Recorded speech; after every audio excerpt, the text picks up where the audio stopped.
Hi, this is Freya with another singing tip, and today we're going to talk about 10 ways to kill your voice. So what not to do? Stay tuned.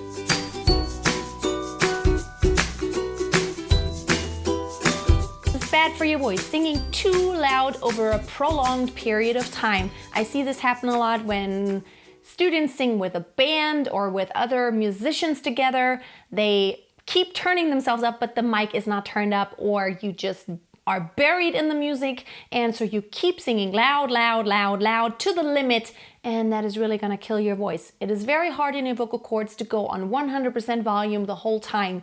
You can do that for a short time, and what I always say, when you sing any given song, it's important to, give and take. Sing loud and then get soft. Sing loud and then get soft. And you could do that for hours and hours, but singing just loud all the time, that's gonna kill your voice, so don't do it. Singing too breathy. Singing breathy over prolonged periods of time is very hard on your vocal cords just because there is so much friction happening between your vocal cords, and it's kind of like rubbing against the membranes that are very delicate, and it's gonna make you, first of all, it's gonna make you hoarse, and if you do it over years and you can't stop the breathiness, it may even cause nodules on your vocal cords or vocal cord rupture. You don't want that to happen. So if you have excessive breathiness, you want to make sure you address that problem and find out if it's a technical issue or if it's really an anatomic issue, because that can happen sometimes. So breathiness is totally cool as long as you do it very consciously and not all the time. Clearing your throat. I don't know if you've ever noticed it. Once you start clearing your throat a lot, it's like the phlegm never goes away. It gets worse and worse. And doing something like it's really hard on your throat and on your vocal cords. So try to avoid doing that. If you have some phlegm on your vocal cords, try to drink something. And although, of course, liquids never actually move across the vocal cords because you would cough then, it's down the wrong pipe.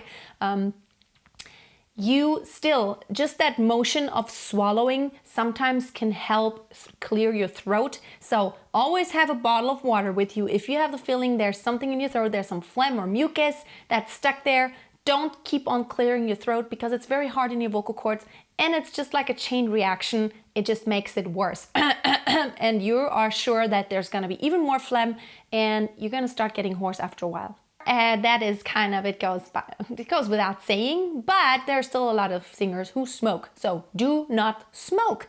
If you have any interest on your vocal cords living for a long time, smoking is not such a good idea. Granted, I know a lot of singers who are professional opera singers even who do smoke. And yes, you can get away with it, but it's like you can get away with a lot of things, but why take the risk of, first of all, your vocal cords, getting affected long term, all your membranes and all that stuff, it gets affected, your mucus gets affected, and also your body, of course. You want to keep your body healthy and strong. Smoking is just not such a good idea. Plus, it doesn't look pretty, right? Yelling and screaming. If you've ever been to a party and you've had to do a lot of loud talking, or as a matter of fact, if you've ever gotten really mad at someone and just yelled at them, can you tell that right afterwards your throat is like, oh my goodness, I just yelled for about 10 seconds. It's like, you idiot! And then you already feel the effects the whole day afterwards. I've had that happen when I yelled at my daughter or my dog. And yes, that happens sometimes where you're like, don't do that! And you just don't think about it. You just get really loud for just 2 seconds. And it's amazing how much it affects your vocal cords. So yelling and screaming is not a good idea for your vocal cords. You want to try to really relax your voice. Dehydration. Now that could have several factors there. Now, first of all, of course, you want to keep yourself hydrated by drinking water, not right before you sing, but to keep your body hydrated. To keep your body hydrated, you need to be drinking throughout the day. That is very important. That way you keep a good level of hydration. Now there's also foods and drinks that can dehydrate your vocal cords. If you take a lot of menthol, like cough drops with menthol, that dries out your vocal cords. There's also some medications that may dry out your vocal cords. Also anything with a lot of acid in it, it has the effect that at the moment, of course, it produces a lot of your body reacts and you produce mucus and phlegm. And then actually long term, it could dry it out just a little bit. So you want to be careful with what you take in and if that has a dehydrating effect on your vocal cords and on your body in general. A lack of sleep, that is a huge thing. If you've had a lack of sleep, do you notice that like when you have kind of a hangover, even if you never drank at night, even if you didn't even speak loud and you didn't have any drinks, when you haven't hardly any sleep, your voice is just shot. So it really kills your voice just because it gets stiff and you're tired, you have no tension, your vocal cords don't close very well. So being extremely tired and having a lack of sleep, especially when it's a continuous lack of sleep, that is really not good on your vocal cords. Plus, you get sloppy with your technique because your mind isn't as sharp and you're not paying attention and you're not concentrating as well. So a lack of sleep, not a good idea. Get rest and be well rested before you get singing. Crying. Now, just like yelling and screaming, crying is terrible for your vocal cords. Now, many years ago, of course, I'm glad that that's long ago, I had a period of my life where it was hard. It was a separation and divorce happening, and I cried every day for months. It was hard, and I could tell how it took an effect on my vocal cords because, every time after I got through crying, like, what you do is you vocalize with really a bad, you're positioning the tone very badly, actually, when you're crying because you're pushing the larynx down. I mean, you do it involuntarily. When you cry, that just happens, and you have your voice that continues. You're like, when you go like this, it's very uncontrolled. It's very hard in your vocal cords. So crying, if you did have to cry, and that does happen in life, of course, rest your voice afterwards because it really takes a toll on your vocal cords. And finally, omitting your warm-up. When you sing without having your vocal cords warmed up, it's not a good idea. Of course, it depends how long you have to warm up. You don't always have to have the same warm-up every single day.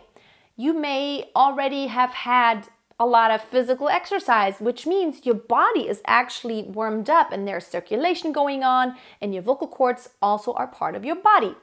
But generally, don't get up and start singing high and loud. That's not a good idea, just because it's like doing heavy exercise without warming up your muscles. You could tear something.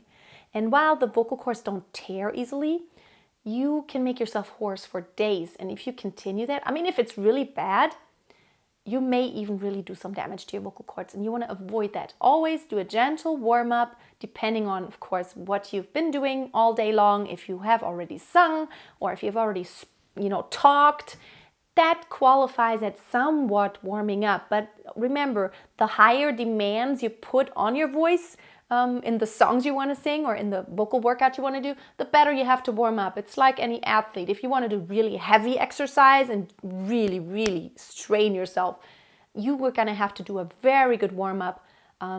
If you only do a very light exercise, you may not have to warm yourself up as much.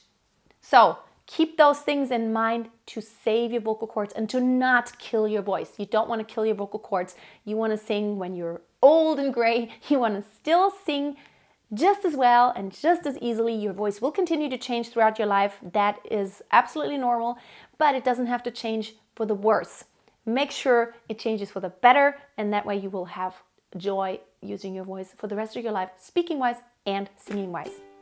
Thank you so much for watching today. Don't forget to tune back in next week, Tuesday, Thursday, and Friday for more videos. And in between, I got a podcast on Wednesdays that airs on iTunes and also here on YouTube. Hope to see you soon. Until next time, always keep a song in your heart and always keep on singing. Bye now.